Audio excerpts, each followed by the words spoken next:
My first question would be to Dr. Minakshi Narula. We kept on meeting, each other in this panels, right, virtual world. So my question here to you is like, do you consider virtual learning complementary or a substitute to the traditional offline learning? So is it going to be a substitute to the offline learning, or is it going to be a complementary? So Very good morning, and Mr. Abhishek and all the panelists, and thank you, School News, for this wonderful opportunity, and even would congratulate on this first episode of for the educators by the educators. It's just wonderful initiative, and again, an amazing question. Certainly, everybody is talking about.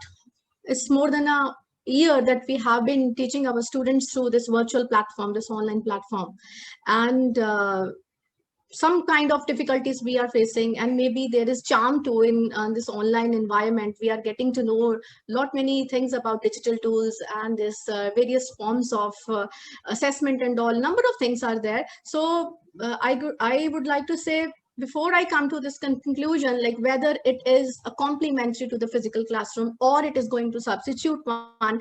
So I would just like to discuss some of the points that can lead to this. I suppose my screen is visible. If you talk about online versus offline learning, right? So here comes, first of all, accessibility. That is really very, very important. When we are teaching through this online mode, this was not our choice, but we had to go for it. We were not having any other option. If you check, most of the students, they could not have access to e-learning because of number of reasons, whether they were not having devices, those gadgets, whether they were not having this internet facility, they were residing in remote areas, and even in other issues, like you see, because of this global warming, or maybe in other issues, we are having this lot of, like you see, heat waves are going on, and frequent power cuts are there. The children, they are unable to continue with the online classes. There are a lot many barriers over there. I mean, they can't continue with this online teaching learning environment because of number of reasons. So certainly, if you look at this point, that can not substitute the physical classroom, because that cannot be for everyone. If we talk about self-paced learning, this is a wonderful aspect. Even the children, they are getting self-sufficient too. They are getting independent. They love to go through self-paced learning. When we talk about differentiated learning, everybody cannot learn and go at its own pace. So, same pace. So they want different pace to cover the syllabus, to understand the things. Some children, they just grab very easily the concept. Some children, they take some time to understand. So certainly we would like to go for this self-paced learning. Is a wonderful idea, and maybe should be incorporated in our classes along with the physical classrooms. If I talk about kindergarten online teaching, I don't think all of you who are listening to me, is it possible, is it feasible for our little ones to be in front of the screen all the time? It is really very, very difficult. Maybe they are attending to 1 or 2 classes. Being a mother of a 3-year-old child, I know very well how difficult it is to make the child sit in front of the screen, and there is no physical connection, interaction. That's not happening over there. So I don't advise, this e-learning, it can be a substitute, but as per different age groups. Right? For higher education, it can be. For even senior secondary, middle classes, we can think about it, but not for the kindergarten classes, the pre-primary, primary classes. That cannot be a substitute, but certainly be a complementary to the physical classroom. And another time, screen time. This is for everyone, irrespective of any of the age groups. So time limit should be there, but we are not able to go for it. Can we stop our students from playing games that they are already playing on their mobiles, on their laptops, on their iPads and all? And in addition to it, if we just substitute our physical classrooms with the so-called Zoom rooms or whatever platform we use, that cannot be done. Okay, that will just increase their screen time and affecting their visibility. So again, this factor can be considered, like certainly that can be complemented but cannot be substituted. Another one, I mean, very, very important, fair examination. I mean, if we teach through this blended online mode and we go for this online examinations only, the examinations can never be fair. No doubt, so many add-ons are available. We can use that those add-ons also, but really, I mean, you would all agree, examinations can never be fair on this online environment.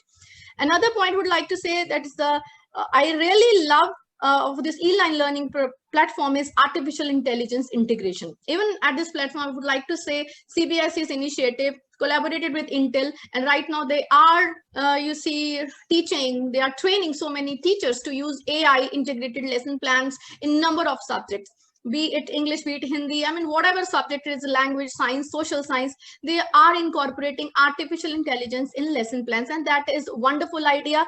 And that would not have been possible if we would not have switched to this e-learning mode.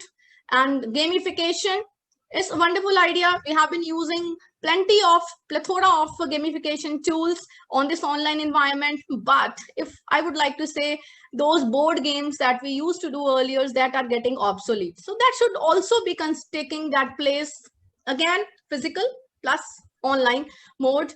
And this I already talked about, I mean, student-teacher interaction. See, I mean, we are missing this. So the little ones, they are missing the teachers' interaction, that chit-chat, that informal talks that are not being happening on this online environment. So they can never substitute. And Yes, another yes, thing would like to say, sir, I'm just... Meenakshi ma'am, Yes, sir. are you like finishing? Because like we have got other panelists who, I need to ask questions to the other panelists. We have got some. I'm just going to wind to my last slide because to sum up, I would like to say blended learning would certainly be the wonderful idea to go for it. So it can complement, but it can not substitute. This is what I just wanted to say. So let me stop sharing my screen. Yeah, thank you, Mr. Abhishek. Just would like to talk about that. Thank you, ma'am. It's like I know, like it's a pretty short time to cover such a huge range of topics, and so many things, as you said, blended learning and self-paced learning, personalized learning. So all things are coming into the picture. Meenakshi, ma'am, actually, it's getting extended to that question. Actually, so how can you ensure fairness in examination?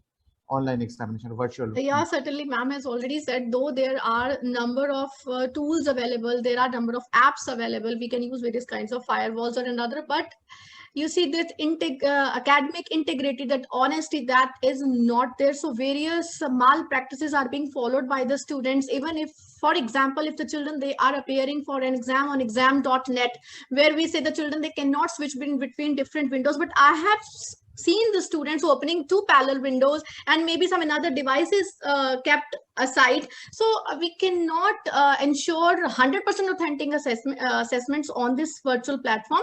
We need to work a lot for that.